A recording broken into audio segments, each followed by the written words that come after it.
Josué capítulo 20. As cidades para refugiados. Yahvé, o Senhor Deus, falou a Josué e lhe ordenou, : designai as cidades de refúgio que vos falei por intermédio de Moisés. Versículo 3: onde poderá refugiar-se o homicida que matar alguém por acidente ou sem a real intenção, e que vos sirvam de lugar protegido contra o vingador do sangue da vítima. Observemos, nós estamos com uma Bíblia King James atualizada, uma Bíblia de estudo. Estaremos lendo aqui no rodapé o comentário. Depois da distribuição formal da terra entre as tribos de Israel, agora Yahvé orienta a organização de um sistema simples e prático de governo. Basicamente, um sistema de cortes regionais para julgar crimes capitais como o homicídio. Portanto, esse tipo de juízo mais grave foi tirado da alçada e da jurisdição local, a fim de se criar uma proteção contra a fácil perversão da justiça e o sistema de vinganças entre famílias.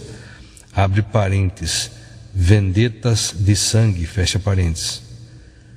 Havia 6 cidades levíticas que serviam ao abrigo ao acusado, : 3 de cada lado do rio Jordão. Moisés designou as 3 ao oriente do Jordão, Deuteronômio 4, 41 ao 43. E Josué e os demais líderes indicaram as 3 ao ocidente do rio. A missão dessas cidades não era proteger criminosos e assassinos, mas servir de refúgio seguro contra os atos sumários e intempestivos de vingança do sangue derramado, enquanto se investigava se o homicídio fora pré-determinado, abre parênteses, com a disposição de matar, fecha parênteses, ou acidental, entre parênteses, sem a intenção, conforme orientação da Torá. Lei, Números 35, versículo 6, Números 35, versículo 11. Em termos da nova aliança, o pecador pode refugiar-se na pessoa e obra do Senhor Jesus Cristo. Hebreus 6, 18. Em termos da nova aliança, é o que nós vivemos agora, o Novo Testamento, o pecador pode refugiar-se na pessoa e obra do Senhor Jesus Cristo. Veja só aqui, eu vou ler a partir do versículo 17 para melhor entendimento, Hebreus 6, 17, 18, aqui leremos. Do mesmo modo, Deus, querendo demonstrar de forma mais clara aos herdeiros da promessa a imutabilidade de seu propósito, interveio com juramento, versículo 18, para que nós, que nos refugiamos no acesso à esperança proposta, sejamos grandemente encorajados por meio de 2 afirmações imutáveis, nas quais é impossível que Deus minta. Versículo 19, essa esperança é para nós como âncora da alma, firme e segura, a qual tem pleno acesso ao santuário interior por trás do véu, onde Jesus adentrou por nós, como precursor, tornando-se sumo sacerdote para sempre, segundo a ordem de Melquisedeque. Vamos ler aqui no comentário, veja só. As 2 afirmações imutáveis do Senhor são, : a promessa de Deus, que por si só é absolutamente fidedigna, e o juramento de Deus concedido aos homens, que confirma essa promessa. Hoje os crentes podem contemplar a promessa que Abraão, no seu tempo, podia apenas antever. João 8,56. Hebreus 11, 13, que está escrito: todos esses viveram pela fé e morreram sem ter recebido o que havia sido prometido. Contudo, viram-no de longe e à distância o saudaram, reconhecendo que eram estrangeiros e peregrinos sobre a terra.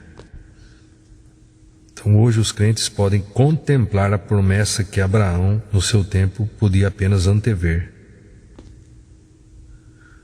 João 8,56. Vosso pai Abraão muito se alegrou, pois veria o meu dia, e ele o viu e ficou feliz.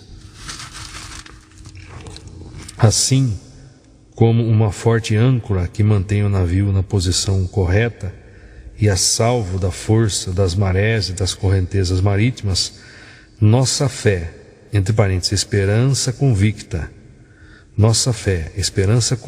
em Cristo é a nossa garantia de completa salvação e segurança. João 10, 34 ao 38. João 10, 34.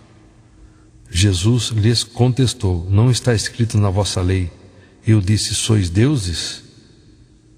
Versículo 35. Se ele chamou, entre aspas, deuses, aquele a quem veio a palavra de Deus, abre parênteses, e a escritura não pode ser quebrada, fecha parênteses. Versículo 36. Como vós dizeis daquele a quem o Pai santificou e enviou a esse mundo, dois pontos, tu blasfemas, porque vos declarei, eu sou o Filho de Deus? Versículo 37. Se não faço as obras do meu Pai, não acreditais em mim.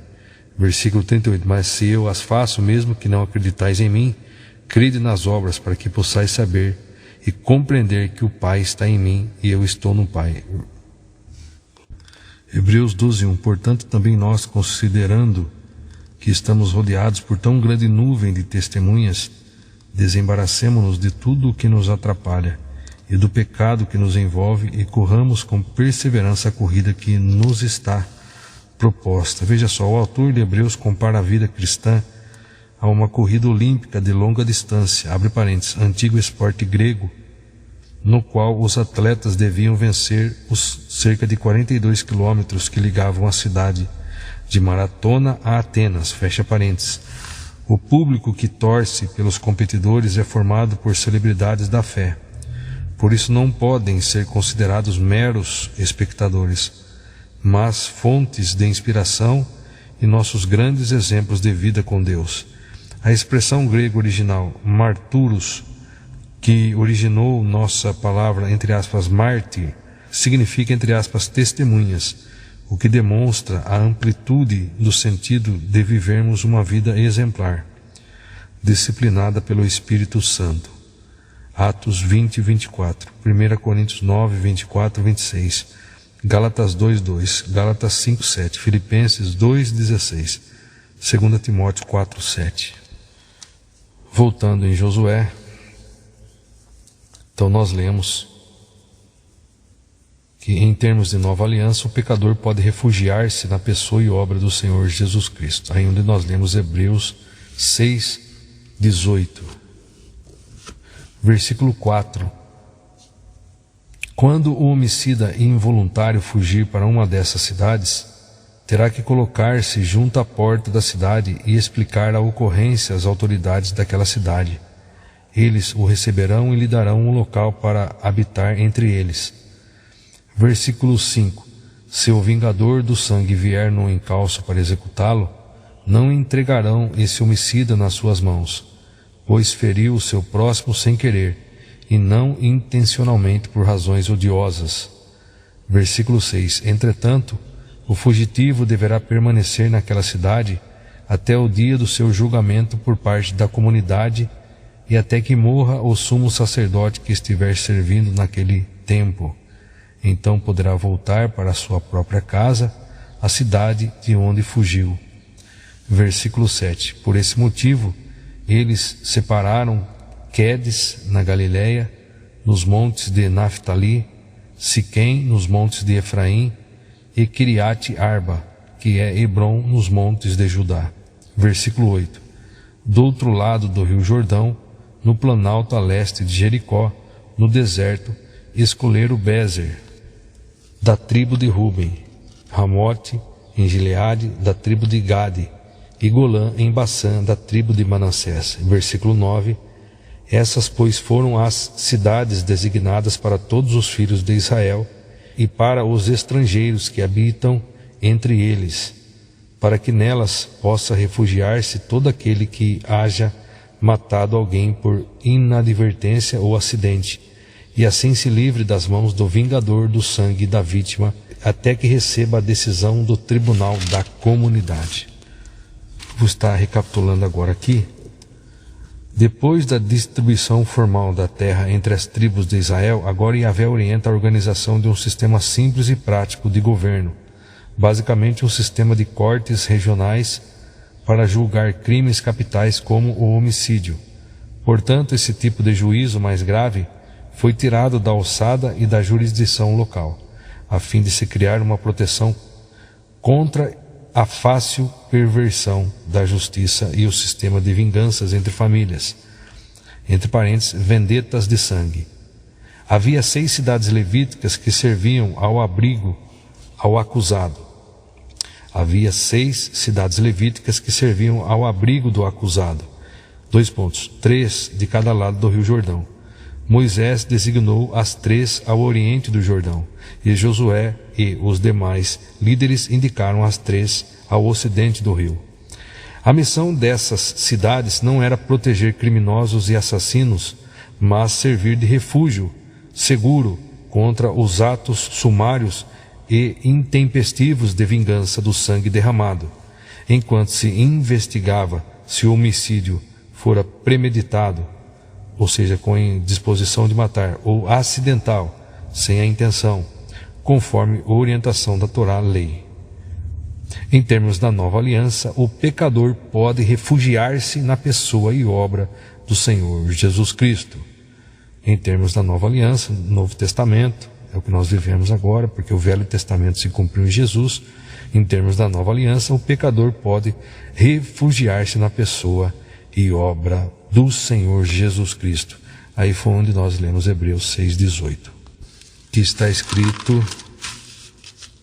Hebreus 6,18, recapitulando também, para que nós, que nos refugiamos no acesso à esperança proposta, sejamos grandemente encorajados por meio de 2 afirmações imutáveis, nas quais é impossível que Deus minta. Vamos ler também Hebreus 3,1. Jesus Cristo é superior a Moisés. Sendo assim, santos irmãos, participantes da convocação celestial, considerai com toda a atenção o apóstolo e sumo sacerdote que declaramos publicamente. 2 pontos. Jesus. Você veja, Jesus Cristo é o perfeito sumo sacerdote, entre parênteses, representante, é apóstolo, com letra maiúscula, e apóstolo, entre parênteses, missionário de Deus para o resgate, entre parênteses, salvação da humanidade. Marcos 6,30, 1 Coríntios 1,1. Jesus muitas vezes se referiu a si mesmo como aquele que fora, entre aspas, enviado ao mundo pelo Pai. Mateus 10,40. Marcos 9,37.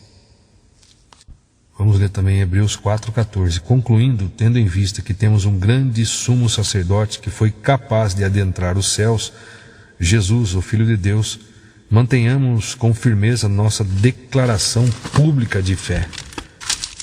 Mantenhamos com firmeza nossa declaração pública de fé. Veja só, o autor de Hebreus começa aqui uma longa exposição teológica quanto à superioridade do sacerdócio de Jesus Cristo sobre Arão e o ministério da tradição sacerdotal. Para os cristãos de hoje, esse pode ser um tema de entendimento tranquilo. No entanto, para os judeus de todos os tempos, especialmente no século I, essas conclusões são tão chocantes quanto reveladoras e salvadoras. Salmos 110:4. Assim como o sacerdote arônico, no dia da expiação, passava por entre os olhares expectativos do povo em direção ao Santo dos Santos, assim também Jesus passou para além da vista dos discípulos, que observavam atentamente, elevando-se e atravessando pelos céus até adentrar o santuário celestial, ocupando sua suprema transcendência e autoridade, e cumprindo plenamente a sua obra expiatória. Atos 1, 9-11, Efésios 4, 10, Filipenses 2, 9-11.